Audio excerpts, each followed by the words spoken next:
बिस्मिल्लाहिर्रहमानिर्रहीम। अस्सलाम वालेकुम। 9th class. आज हम लोगों ने नेक्स्ट चैप्टर स्टार्ट करना है, unit number 2, solving a biological problem. ठीक है, यूनिट नंबर 2 है सॉल्विंग अ बायोलॉजिकल प्रॉब्लम। ठीक है, बायोलॉजिकल प्रॉब्लम्स यहाँ पे सबसे सॉल्विंग का मतलब तो आप जानते हैं। सॉल्विंग का मतलब है किसी भी सोल्यूशन को सॉल्व करना। ठीक है, किसी भी प्रॉब्लम को सॉल्व करना।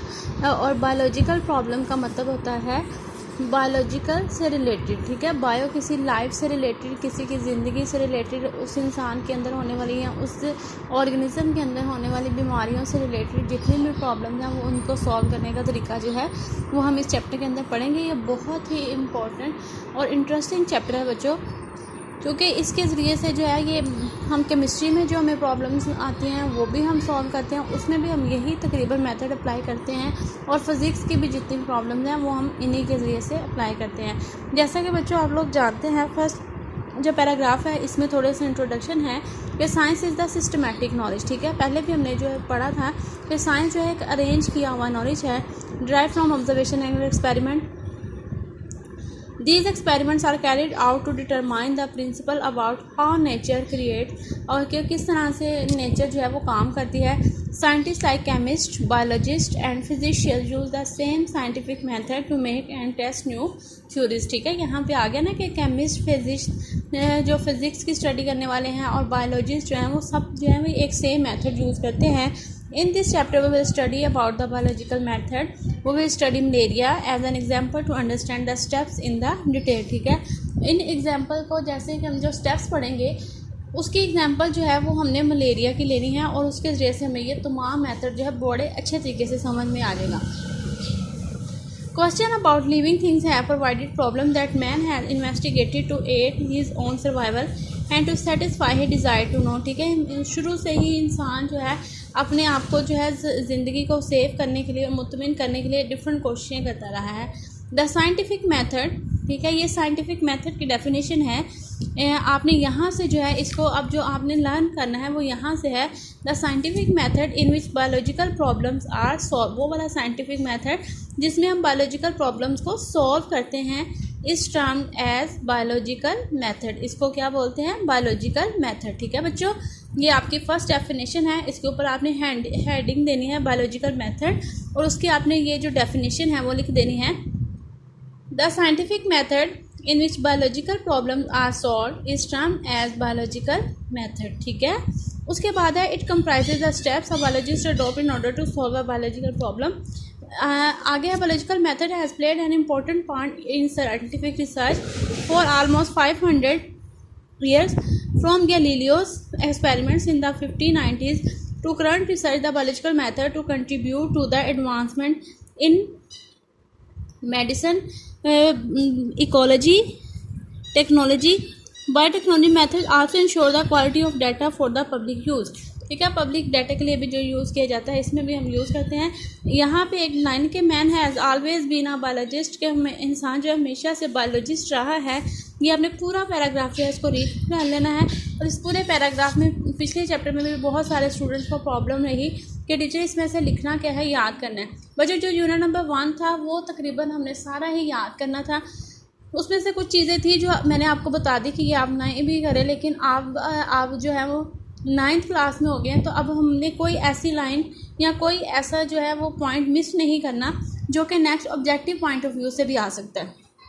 इसलिए हमने छोड़ना कुछ भी नहीं है, लेकिन डेफिनेशंस की और लॉन्ग क्वेश्चन की मैं आपको जो है वो साथ साथ अंडरलाइन करवाती जाऊंगी।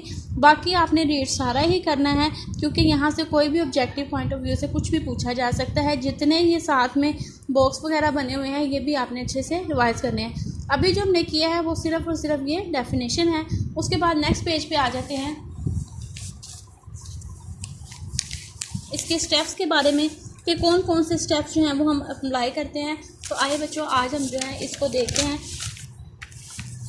आप में से बहुत सारे स्टूडेंट्स जो हैं वो अभी तक इस बारे में परेशान हैं कि बायो बहुत लेंथी है या बहुत टफ है। तो बच्चों ऐसा कुछ भी नहीं है, बायो बहुत ज़्यादा आसान है। यहाँ पे अब मैं आपको जो है वो बताती हूँ कि यहाँ पे हमने क्या कहना है, biological problem, hypothesis, deduction and experiment. अब ये वो तमाम चैप्टर है, लेकिन यहाँ पे जो हमने स्टार्ट करना है वो यहाँ से है कि सॉल्विंग अ बायोलॉजिकल प्रॉब्लम। हम जब बायोलॉजिकल प्रॉब्लम सॉल्व करते हैं कि बायोलॉजिस्ट जो है वो फॉलोइंग स्टेप्स लेते हैं। Number 1, recognition of biological problem, आपको जो भी बायोलॉजिकल प्रॉब्लम है उसकी पहचान करना।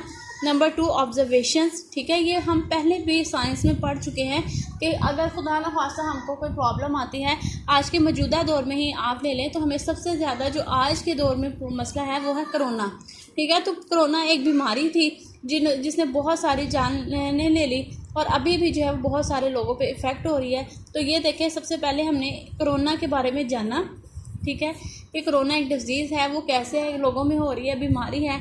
अब उसके बारे में वो हमें कैसे पता चलेगा जब ये डिज़ीज़ फर्स्ट पर्सन कोई या उसके बाद जब फैलना शुरू हुई। अभी की इतनी ज़्यादा जो थी, अब तो बहुत सारी तहकीकात आ चुकी हैं, लेकिन जब ये स्टार्ट हुई तो सबसे पहले इसके बारे में क्या की गई, ऑब्जर्वेशन बच्चों हम अपनी 5 सेंसेस को यूज़ करते हुए करते हैं। 5 सेंसेस कौन सी होती हैं, टच, ठीक है, hearing, vision, smell and taste, ठीक है।